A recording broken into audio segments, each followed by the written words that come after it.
വിദ്യാർത്ഥി സുഹൃത്തുക്കളെ, നമ്മൾ കഴിഞ്ഞ വീഡിയോയിൽ പറഞ്ഞതുപോലെ കാലിക്കറ്റ് യൂണിവേഴ്സിറ്റിയുടെ ഡിഗ്രി അഡ്മിഷൻ്റെ ഭാഗമായിട്ടുള്ള second allotment Calicut university publish ചെയ്തിരിക്കുകയാണ്. സെക്കൻഡ് അലോട്ട്മെൻറ്റ് നിങ്ങൾക്ക് നിങ്ങളുടെ ക്യാപ് ഐ ഡിയും സെക്യൂരിറ്റി കീയും ഉപയോഗിച്ചുകൊണ്ട് നിങ്ങൾക്ക് പരിശോധിക്കാവുന്നതാണ്. ഇവിടെ സെക്കൻഡ് അലോട്ട്മെൻറ്റ് എന്ന് കാണാം, അതിൽ ക്ലിക്ക് ചെയ്യുക. അപ്പോൾ ഇവിടെ നിങ്ങളുടെ cap I D and security കൊടുത്ത് ലോഗിൻ ചെയ്ത് കഴിഞ്ഞാൽ നിങ്ങൾക്ക് നിങ്ങളുടെ അലോട്ട്മെൻറ്റ് പരിശോധിക്കാവുന്നതാണ്. ഈ വീഡിയോയിൽ നമ്മൾ സംസാരിക്കുന്നത് ഇതിൻ്റെ സെക്കൻഡ് അലോട്ട്മെൻറ്റ് അഡ്മിഷൻ നടപടികളും മറ്റു കാര്യങ്ങളൊക്കെയാണ് നമ്മൾ വളരെ കൃത്യമായിട്ട് പറയുന്നത്. ആ കാര്യങ്ങൾ പ്രത്യേകമായിട്ട് വിദ്യാർത്ഥികൾ ശ്രദ്ധിക്കുക, എന്തൊക്കെ ഡോക്യുമെൻ്റ് വേണ്ടത് എന്നുള്ള കാര്യങ്ങളൊക്കെ നമ്മൾ ഈ വീഡിയോയിൽ നിങ്ങളുമായി സംവദിക്കുന്നുണ്ട്. അപ്പോൾ നമ്മൾ കാര്യങ്ങൾ പോയി നോക്കാവുന്നതാണ്. ഓക്കെ, അപ്പോൾ ഇതുപോലെ വരും. നിങ്ങളെ ക്യാപ് ഐ ഡി സെക്യൂരിറ്റിയും കൊടുത്താൽ അതിൽ അലോട്ട്മെൻറ്റ് പരിശോധിക്കുക. അലോട്ട്മെൻറ്റ് പരിശോധിക്കുമ്പോൾ ഈ വിദ്യാർത്ഥിക്ക് ലഭിച്ചത് MMA കോളേജിൽ ഈ advertising sales management double major കോഴ്സിനാണ്. അത് ഈ വിദ്യാർത്ഥിയുടെ പ്രിയോറിറ്റി 1 ആയിരുന്നു. റിസർവേഷൻ ഓപ്പൺ ആണ്. അപ്പോൾ പല വിദ്യാർത്ഥികൾ പറയും എനിക്ക് ഓപ്പൺ ആണ് കിട്ടിയത്, എനിക്ക് റിസർവേഷൻ കിട്ടിയിട്ടില്ല. റിസർവേഷൻ ഓപ്പൺ എന്നുള്ളതിന് അർത്ഥം ഇവന് ഓപ്പണിൽ തന്നെ അഡ്മിഷൻ കിട്ടിയെന്ന് പറഞ്ഞാൽ ജനറൽ മെറിറ്റിൽ തന്നെ നല്ല മാർക്കുള്ളവർക്ക് ജനറൽ മെറിറ്റിൽ അഡ്മിഷൻ കിട്ടും. അവരെക്കാട്ടി മാർക്ക് കുറഞ്ഞവർക്കാണ് റിസർവേഷനിലേക്ക് പോവുക. ഓക്കെ, ഇനി allotment no change in allotment, first allotment കിട്ടിയത് കൊണ്ടാണ് നോ ചേഞ്ച് ഇൻ അലോട്ട്മെന്റ്. അപ്പോൾ ഇവിടെ ഗ്രീനിൽ ഒരു ഭാഗം വരും. സെക്കൻഡ് അലോട്ട്മെന്റിലാണ് നിങ്ങൾക്ക് ആദ്യമായിട്ട് അലോട്ട്മെന്റ് ലഭിക്കുന്നതെങ്കിൽ അവിടെ ഗ്രീനിൽ പേ മാൻഡേറ്ററി ഫീ എന്ന്. അപ്പോൾ ഈ വിദ്യാർത്ഥി ആദ്യമേ മാൻഡേറ്ററി ഫീ അടച്ചിട്ടുണ്ട്, അതുകൊണ്ട് ഇതുപോലെ വന്നു. ഫസ്റ്റ് അലോട്ട്മെന്റ് കിട്ടിയതാണ്. ഇനി ഇതിൽ ഇവിടെ അഡ്മിറ്റ് കാർഡ് എന്ന് കാണാം. ഫീ അടക്കാത്തവർ ഫീ അടച്ചാലാണ് അഡ്മിറ്റ് കാർഡ് എന്ന് വരാം. ആ അഡ്മിറ്റ് കാർഡ് നിങ്ങൾ ഡൗൺലോഡ് ചെയ്യുക. ഡൗൺലോഡ് ചെയ്ത് കഴിഞ്ഞാൽ നിങ്ങൾക്ക് നിങ്ങളുടെ അഡ്മിറ്റ് കാർഡ് ലഭിക്കുന്നതാണ്. അഡ്മിറ്റ് കാർഡിൽ നിങ്ങളുടെ അലോട്ട്മെന്റിന്റെ മുഴുവൻ വിവരങ്ങളും അഡ്മിറ്റ് കാർഡിൽ ലഭ്യമായിരിക്കും. ഓക്കെ, ഇതാണ് അഡ്മിറ്റ് കാർഡ്. അപ്പോൾ ഏതൊക്കെ ഡോക്യുമെന്റ് ആണ് വേണ്ടത് എന്നുള്ളത് വളരെ കൃത്യമായിട്ട് അതിൽ പറയുന്നുണ്ട്. ഇപ്പോൾ ഇവിടെ നോക്കുക, MMA കോളേജിലാണ് കുട്ടിക്ക് അഡ്മിഷൻ കിട്ടിയത്.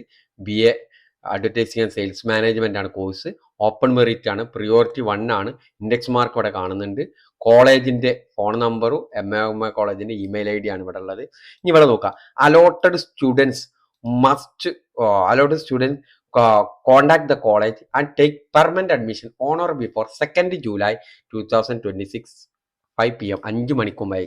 2026 ജൂലൈ 2nd 5 മണിക്ക് മുന്നോടിയായിട്ട് നിങ്ങൾ കോളേജിൽ പോയിട്ട് പെർമനന്റ് അഡ്മിഷൻ എടുക്കുക. ഇവിടെ ടെമ്പററി അഡ്മിഷൻ എടുക്കാനുള്ള ഓപ്ഷൻ ഇല്ല. വളരെ കൃത്യമായിട്ട് മനസ്സിലാക്കുക, ടെമ്പററി അഡ്മിഷൻ എടുക്കാനുള്ള ഒരു ഓപ്ഷൻ ഇല്ല. പെർമനന്റ് അഡ്മിഷൻ എടുക്കുക എന്ന് പറയുന്നത് 2 രീതിയിൽ എടുക്കുക. ഈ വിദ്യാർത്ഥിക്ക് ഫസ്റ്റ് ഓപ്ഷൻ തന്നെ കിട്ടി, അതുകൊണ്ട് ഈ വേറെ ഒന്നും നോക്കണ്ട. അതുകൊണ്ട് തന്നെ ഈ വിദ്യാർത്ഥിക്ക് എന്ത് ചെയ്യുക, ടെമ്പററി ആയിട്ടാണ് അഡ്മിഷൻ എടുക്കാൻ ഈ വിദ്യാർത്ഥിക്ക് എന്തായാലും കഴിയില്ല. ഫസ്റ്റ് ഓപ്ഷൻ ആണ് കിട്ടിയത്.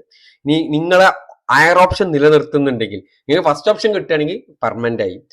നിങ്ങൾക്ക് സെക്കൻഡോ തേർഡോ ഏത് ഓപ്ഷനാണോ ലഭിച്ചത് നിങ്ങൾക്ക് പെർമനന്റ് അഡ്മിഷൻ എടുക്കാം വിത്ത് ഹയർ ഓപ്ഷൻ നിലനിർത്തിക്കൊണ്ട്. അങ്ങനെ തേർഡ് അലോട്ട്മെന്റിൽ പുതിയൊരു കോളേജ് കിട്ടിയാൽ നിങ്ങൾക്ക് ഈ കോളേജിൽ ഇപ്പോൾ ഈ വിദ്യാർത്ഥിക്ക് ഇപ്പോൾ ഇതിന്റെ പ്രിയോറിറ്റി ഇവിടെ 3 ആണെന്ന് കരുതുക. ഈ വിദ്യാർത്ഥിക്ക് 2 ഓപ്ഷന് മുകളിലുണ്ടാവും.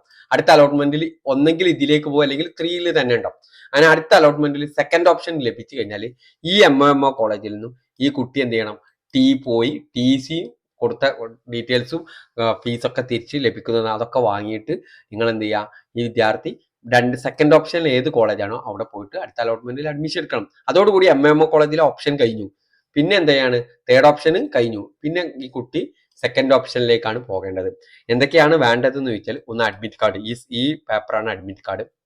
അപ്ലിക്കേഷന്റെ പ്രിന്റ് ഔട്ട്, അത് നിങ്ങൾക്ക് നിങ്ങളുടെ സ്റ്റുഡൻസ് ലോഗിൽ നിന്ന് ലഭ്യമാകും. പ്രിന്റ് ഔട്ട് ഉണ്ടാവും. SLCന്റെ ഇത്, 4 photo, qualifying certificate, mark list of qualify examination.